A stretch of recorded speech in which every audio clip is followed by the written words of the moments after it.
తొలగించిన కార్మికులు వెంటనే విధులకు తీసుకోవాలి. అక్రమంగా తొలగించిన కార్మికులు. నమస్కారం. చాలా ముఖ్యమైన సమస్య మీద కార్మికులు ఇబ్బంది పడుతున్నారు. 1926 ట్రేడ్ యూనియన్ చట్టం ఉన్నప్పుడే, ఇంకా అది రద్దయి లేబర్ కోడ్స్ వచ్చినాయి. ఇప్పుడు మరి ఆ చట్టం ఉన్నప్పుడే ఇవాళ యూనియన్ చట్టబద్ధంగా రిజిస్ట్రేషన్ చేసుకున్నారు. మరి ప్రభుత్వమే వాళ్ళకు అవకాశం ఇచ్చింది. లేబర్ డిపార్ట్మెంట్ వాళ్ళే మీరు చట్టబద్ధంగా 1926 యాక్ట్ ప్రకారంగా మీరు యూనియన్ పెట్టుకోవచ్చు అని చెప్పి అవకాశం ఇచ్చి ఇవాళ మనకు సర్టిఫికేట్ ఇచ్చారు. యాజమాన్యం వారికి విషయం చెప్పాం, అయ్యా మేము చట్ట ప్రకారం యూనియన్ పెట్టుకున్నాము, కంపెనీలో ఏమైనా సమస్యలు ఉంటే మరి చట్ట ప్రకారం మాట్లాడుకుందాము అని చెప్పి మనం చాలా ప్రజాస్వామ్య పద్ధతులలో యాజమాన్యానికి మన వైఖరి కూడా చెప్పాం. కానీ మేనేజ్మెంట్ యూనియన్ను గుర్తించకుండా, సమస్యలు ఏమున్నాయో తెలుసుకోకుండా ఇవాళ 5 మంది ఎవరైతే యూనియన్లో ముఖ్యులుగా ఉండి యూనియన్ ఆఫీస్ బేరర్స్గా ఉన్నారో వాళ్ళను ఇక్కడ పని లేదు అనే పేరు మీద వేరే ప్లాంట్లకు మిమ్మల్ని ట్రాన్స్ఫర్ చేస్తామని చెప్పేసి అకారణంగా, ఎప్పుడూ లేదు ఇట్లా ట్రాన్స్ఫర్లు చేయడం.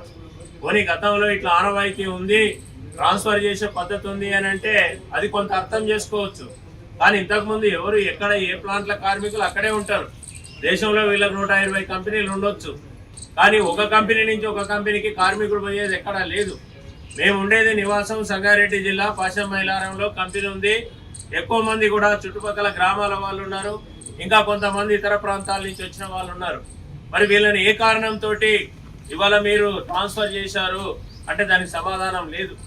ఇవాళ ఈ ట్రాన్స్ఫర్స్ని ఆపండి అని చెప్పి సంగారెడ్డి జిల్లా డిప్యూటీ కమిషనర్ ఆఫ్ లేబర్కు మరి పిటిషన్లు ఇచ్చాం, అక్కడ ఆందోళన చేశాము. అనేక రూపాలలో ఇవాళ మా నిరసనను వ్యక్తం చేస్తూ, మా బాధలు చెప్తూ అక్కడ లేబర్ డిపార్ట్మెంటు కలెక్టర్కు మరి చాలాసార్లు వినతి పత్రాలు ఇచ్చినా, సమస్య చెప్పినా ఇవాళ అధికార యంత్రాంగం పట్టించుకునే పరిస్థితిలో లేదు. చట్టం ఏం చెప్తా ఉంది? యూనియన్ పెట్టుకునే హక్కు ఉందని చెప్తుంది.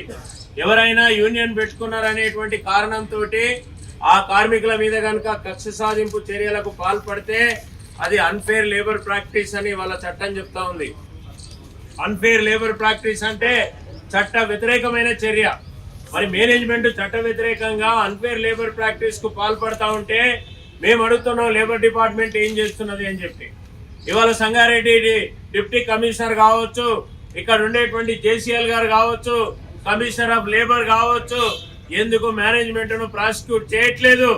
ఇవాళ చట్ట వ్యతిరేకంగా పోతున్నటువంటి మేనేజ్మెంట్ కు మీరు ప్రాసిక్యూట్ చేయాలి. ఇవాళ వాళ్ళని జైలుకు పంపాల్సినటువంటి అవసరం ఉంది.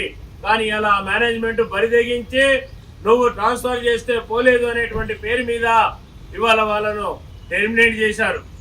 ఇవాళ టెర్మినేట్ చేయడం అనేటువంటిది చట్టబద్ధంగా మీకు హక్కు ఉందా అని చెప్పి మేము ప్రశ్నిస్తున్నాం. ఇవాళ మీరు ఛార్జ్ షీట్ ఇచ్చాము, నువ్వు పొమ్మన్న కాడికి పోలేదు కాబట్టి నిన్ను ఉద్యోగం నుంచి తీసేస్తామని చెప్తున్నారు. అయ్యా, ఇంకా ఈ రాష్ట్రంలో లేబర్ కోడ్స్ పూర్తిగా అమల్లోకి రాలేదు. ఇంకా లేబర్ డిపార్ట్మెంట్ వాళ్ళు రూల్స్ మేము ఆమోదించలేదు, రూల్స్ అన్ని కూడా ఇంకా మరి డ్రాఫ్ట్ ప్రతిపాదనలు ఉన్నాయని మీరు చెప్తా ఉన్నారు. దేశంలో ఏమో మోడీ గారు లేబర్ కోడ్స్ తెచ్చారు, ఇక్కడ ఇంకా లేబర్ కోడ్స్ పూర్తి స్థాయిలో అమలు కావట్లేదు.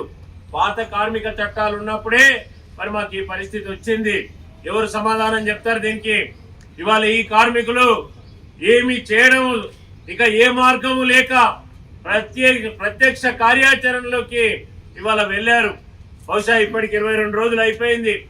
ఈ కార్మికులు సమ్మెలో ఉన్నారు, కానీ యాజమాన్యం అక్కడ రకరకాల పేర్ల మీద వాళ్ళు తయారు చేస్తున్నటువంటి నీళ్ళు ఏవైతే ఉన్నాయో, మంచినీళ్ళ వ్యాపారంలో ఉంది మేనేజ్మెంట్, కోట్లకు పడగలెత్తుతా ఉంది మేనేజ్మెంట్. మరి బిస్లరీ నీళ్లు చాలా నాణ్యత కలిగిన నీరు అని చెప్పేసి మీరు ప్రజలకు చెప్తున్నారు.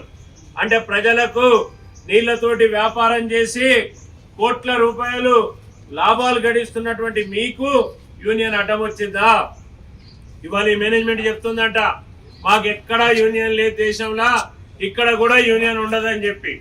అసలు యూనియన్ రిజిస్టర్ అయిన తర్వాత మాకు యూనియన్ ఉండదు, మేము యూనియన్ గుర్తించము, యూనియన్ తీసేస్తాము, యూనియన్ రద్దు చేస్తాము అని అంటే కార్మిక చట్టాల ప్రకారం ఇది నేరం. కార్మిక చట్టాల ప్రకారం ఇది అన్ఫేర్ లేబర్ ప్రాక్టీస్. అందుకే ఈ రోజు మేము కమిషనర్ గారిని అడుగుతున్నాం, ఇక్కడ రాష్ట్ర కమిషనర్ గారు మీరు ఆలోచించాలి. ఇవాళ ఈ కార్మికులకు న్యాయం చేయాలి మీ డిపార్ట్మెంట్. కార్మిక శాఖ ఉన్నదే కార్మికుల కష్టాలు పట్టించుకోవడానికి. మీరు కార్మికులు ఇలా యాజమాన్యం బరితెగించి కార్మికుల మీద దాడి చేస్తూ ఉంటే మీ శాఖ కూడా కార్మికుల పక్షాన ఉంటుందా, యజమానుల పక్షాన ఉంటుందా? ఇవాళ మీరు ఆలోచించాల్సినటువంటి అవసరం ఉంది. ఇవాళ ఈ రాష్ట్ర ముఖ్యమంత్రి గారు రేవంత్ రెడ్డి గారు కానీ, కార్మిక శాఖ మంత్రి మరి వివేక్ వెంకటస్వామి గారు కానీ మేము అడుగుతా ఉన్నాం, ఈ రాష్ట్రానికి మీరు పెట్టుబడులు రావాలని చెప్తున్నారు, కొత్తగా కంపెనీలు రావాలని చెప్తున్నారు, మంచిదే. కొత్తగా కంపెనీలు రావడానికి ఎవరో వ్యతిరేకం కాదు. కానీ వచ్చిన కంపెనీలు కార్మికులను కాల్చుక తింటా ఉంటే మరి అలా మీ ప్రభుత్వం ఏం చేస్తున్నదని చెప్పి మేము ప్రశ్నిస్తా ఉన్నాం. అందుకే మేము అనేక రకాలుగా అక్కడ మా నిరసనను చెప్తూ మా ఆందోళన వ్యక్తం చేస్తూ మరి ఎన్ని రకాలుగా ప్రయత్నం చేసినా ఈ యాజమాన్యం బరిదెగించి వ్యవహరిస్తూ ఉంది. ఈ బరిదెగించి వ్యవహరిస్తున్న యాజమాన్యానికి ఇవాళ కళ్ళెం వేయాలి. ఇవాళ ఈ మేనేజ్మెంట్ యొక్క చర్యలు తప్పని చెప్పాలి. ఈ మేనేజ్మెంట్ మీద చట్ట ప్రకారం యాక్షన్ తీసుకోవాలి. తొలగించినటువంటి కార్మికులకు పని కల్పించి ఈ సమ్మె పరిష్కారం చేయడం కోసం మరి లేబర్ డిపార్ట్మెంట్ వాళ్ళు జోక్యం చేసుకోవాలి. మరి లేబర్ కమిషనర్ గారు అక్కడ డిప్యూటీ కమిషనర్ లో ఆయన స్థాయిలో ఈ సమస్య పరిష్కారం అయితలేదు. మేము ఇవాళ రాష్ట్ర కార్యాలయం దగ్గరికి వచ్చాము, మీరు జోక్యం చేసుకోవాలి, యాజమాన్యాన్ని పిలిపియండి, సమస్య పరిష్కారం చేయడం కోసం ఇవాళ కార్మిక శాఖ జోక్యం చేసుకొని కదలాలని చెప్పేసి మేము CITU తెలంగాణ రాష్ట్ర కమిటీ వైపు నుంచి డిమాండ్ చేస్తున్నాం. అట్లాగే పోరాటంలో ఉండేటువంటి కార్మికుల మీద మరి చట్ట ప్రకారము మరి ఇంజక్షన్లు తెచ్చి ఇంకా ఇబ్బంది పెట్టే ప్రయత్నం చేస్తా ఉన్నారు. కానీ అక్కడ మరి సమస్య పరిష్కారం కాకుండా ఇట్లా మీరు మా మీద దాడి చేస్తే అది రేపు పొద్దున శాంతి భద్రతల సమస్య అయితే దానికి కూడా యాజమాన్యమే బాధ్యత వహించాలి. మేము చాలా శాంతియుతంగా ప్రజాస్వామ్య పద్ధతులలో మా నిరసనను మేము వ్యక్తం చేస్తా ఉన్నాం. అందుకే ఈరోజు సంగారెడ్డి జిల్లాలో ఉన్నటువంటి పాశం మైలారం పారిశ్రామిక ప్రాంతంలో ఉన్నటువంటి బిస్లరీ ఇంటర్నేషనల్ అనేటువంటి ఈ కంపెనీ, ఈ సంస్థ వీడు మామూలుడు కాదు, ఇదేదో చిన్న వ్యాపారం చేసుకునేవాడు కాదు. ఇవాళ మొత్తం దేశ వ్యాపితంగా ఇవాళ బిస్లరీ నీళ్ళు అమ్ముకొని ఇవాళ నువ్వు వ్యాపారం చేస్తా ఉన్నావు. అందుకని మరి కార్మికులు వాళ్ళ కనీసం రేపు యూనియన్ వస్తే వేతనాలు పెంచాలి, వీళ్ళ దోపిడీ అంతం కావాలి, ఇవన్నీ అవుతాయి. కాబట్టి యూనియనే రాకుండా చేసే కుట్ర చేస్తూ ఉంది మేనేజ్మెంట్. అందుకే మేము కార్మికుల పక్షాన ఉన్నాం, కార్మికులకు మద్దతుగా నిలబడుతున్నాం. కార్మికులు చాలా బాధలలో ఉన్నారు, చాలా కష్టాలలో ఉన్నారు. అందుకని ఈ కార్మికులను ఆదుకోవాలి, ఈ సమస్యను పరిష్కారం చేయడానికి లేబర్ కమిషనర్ జోక్యం చేసుకోవాలని చెప్పి ఈ ధర్నా ద్వారా మేము లేబర్ కమిషనర్ తెలియజేస్తూ